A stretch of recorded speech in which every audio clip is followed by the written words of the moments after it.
Hello everyone, इस video में हम पढ़ने और समझने वाले हैं कक्षा 6 विषय साइंस की कार्यपत्रक 12। डेट है इसकी 13 अगस्त 2021 और इसका टॉपिक है भोजन के घटक। इस वर्कशीट को शुरू करने से पहले प्लीज़ हमारे चैनल को ज़रूर सब्सक्राइब कर दीजिए। तो आइए शुरू करते हैं वर्कशीट। वसा हमारे भोजन का एक महत्वपूर्ण भाग है। यह कार्बोहाइड्रेट से ज़्यादा ऊर्जा प्रदान करता है। हमारे शरीर में बची हुई या अतिरिक्त ऊर्जा वसा के रूप में जमा हो जाती है। तो जो भोजन होता है हमारा, उसमें एक महत्वपूर्ण भाग कौन सा है? वसा है। ठीक है। और जो कार्बोहाइड्रेट होता है उससे ज़्यादा ऊर्जा क्या देता है? वसा हमें प्रदान करता है। जो हमारा शरीर है उसमें कोई भी अगर अतिरिक्त ऊर्जा बच जाती है तो वो वसा के रूप में जमा हो जाती है। हमने पढ़ा था इससे पहली वर्कशीट में कि जो होते हैं कार्बोहाइड्रेट, वसा, प्रोटीन्स, ये सब हमने पढ़े थे ना। तो अब हम वसा के बारे में इस वर्कशीट में पढ़ेंगे। तो वसा कार्बोहाइड्रेट से ज़्यादा ऊर्जा देता है और देखिए वसा हमारे शरीर में जमा होता रहता है। कुछ जीव जैसे भालू, गिलहरी जब सुजावस्था में चले जाते हैं तथा इंसान भी अपने शरीर में वसा जमा करते हैं, जो इनके शरीर में एक बड़ा ऊर्जा के स्रोत के रूप में होता है, जिसके द्वारा ये एक लंबे समय तक बिना खाए पिए रह सकते हैं। तो कुछ जीव हैं, भालू, गिलहरी, ऊँट भी इनमें शामिल है। यहाँ पर लिखा नहीं हुआ लेकिन हाँ, ऊँट भी होता है। और जो इंसान होता है उनके शरीर में भी जो है वसा जमा होकर रह जाता है, जिससे ये जो एक बड़ा ऊर्जा के स्रोत में जमा हो जाता है, जिससे एक लंबे समय तक अगर कोई भोजन खाए पिए ना तो इनके जो शरीर है उसमें वसा जमा रहता है। ठीक है। तो अब देखिए जंतु वसा के स्रोत और पादप वसा के स्रोत। पहले हम जंतु वसा के स्रोत पढ़ते हैं। कॉड, लीवर ऑयल, मक्खन या घी, पनीर, दूध एवं मांस से वसा प्राप्त होता है। तो ये जंतु वसा के स्रोत हैं। जंतु वसा यानी ऐसे वसा के स्रोत जो हमें जंतु से मिले, जानवरों से मिले। अब देखो जानवरों से हमें दूध मिलता है, अंडे मिलते हैं, मछली और जो चीज़ दी गई है, ये सारी चीज़ें हमें जानवरों से मिलती हैं। तो इन्हें क्या बोलेंगे हम लोग? जंतु वसा के स्रोत। और अब देखिए पादप वसा के स्रोत का मतलब है कि जो पादप यानी पौधे होते हैं उनसे हमें क्या क्या मिलता है। देखिए वसा वाली चीज़ें हम देखेंगे। मूंगफली, सोयाबीन, सूरजमुखी, तिल, नारियल, जैतून एवं वनस्पति तेल, ये सारी चीज़ें हमें किससे मिलती हैं? पादप वसा से मिलती हैं। ठीक है। और इन सभी में पादप मतलब पादप से मिलती हैं, पादप वसा के स्रोत हैं ये सारे, और ये सारे हैं जंतु वसा के स्रोत। ठीक है।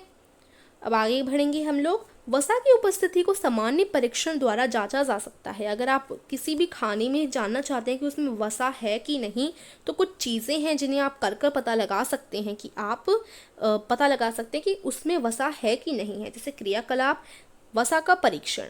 खाने की चीज़ों में वसा की उपस्थिति का परीक्षण। थोड़ा तेल लीजिए और उसे कागज पर रखिए। कागज तेलिया और पराभासी हो जाता है, हम कागज के आर पार नहीं देख पाते, है ना। तो ये है किसका? वसा को जांचने का एक क्रियाकलाप, है ना। तो इसी प्रकार से आप क्या करते हैं? देखिए जब आपके पास कोई भी वो होता है, अगर आप पराठे को एक कागज़ में, जैसे एक तो फॉइल पेपर होता है, फॉइल पेपर में भी आप पराठे को लपेट कर ले जा सकते हैं कहीं पर भी। कभी कभी कागज़ में भी हम लपेट लेते हैं पराठे को। तो आप पराठे को अगर कागज़ में रखेंगे, उसके बाद आप पराठे को निकालेंगे तो कागज़ पे क्या हो जाता है? हल्का हल्का सा ऑयल सा जम जाता है और जो तेल तेल सा हो जाता है और थोड़ा गीला गीला कागज़ हो जाता है। तो इसका मतलब जो पराठा है उसमें क्या है? वसा है। तो इस तरीके से हम लोग पहचान सकते हैं। ठीक है। यही होता है क्रियाकलाप, वसा का परीक्षण। ठीक है। अब आइए इन प्रश्नों के उत्तर दें। अब प्रश्न नीचे दिए रखें आप लोगों को। प्रश्न 1 है, जब किसी खाद्य पदार्थ से लिपटा कागज चिकना और पराभासी हो जाता है, इसका मतलब है कि भोजन में क्या है? वसा है। अभी हमने अभी पढ़ा है कि क्या होता है। अगर मान लो आपने पराठा लपेटा और पराठे में जो कागज में आपने पराठा लपेटा, फिर पराठे को निकाला तो कागज जो है वो गीला गीला सा हो जाएगा, लिपटा कागज चिकना हो जाएगा, पारभासी हो जाएगा। तो क्या है? उसके अंदर वसा है, खाने के अंदर यानी पराठे के अंदर। दूसरा है सही मेल करें। देखिए अब सेम की जो फली होती है उनमें प्रोटीन होता है, सेम में प्रोटीन होता है।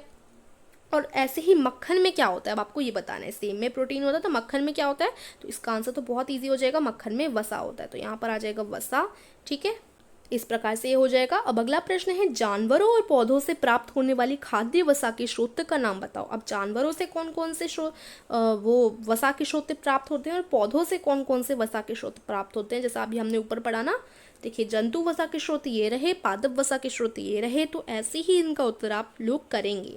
तो प्रश्न नंबर 3 जो आपसे पूछा गया है उसका उत्तर हो जाएगा ये देखिए उत्तर नंबर 3, दूध, अंडे, मछली ये जंतु वसा है। सोयाबीन, मूंगफली पौधों से प्राप्त वसा। ठीक है।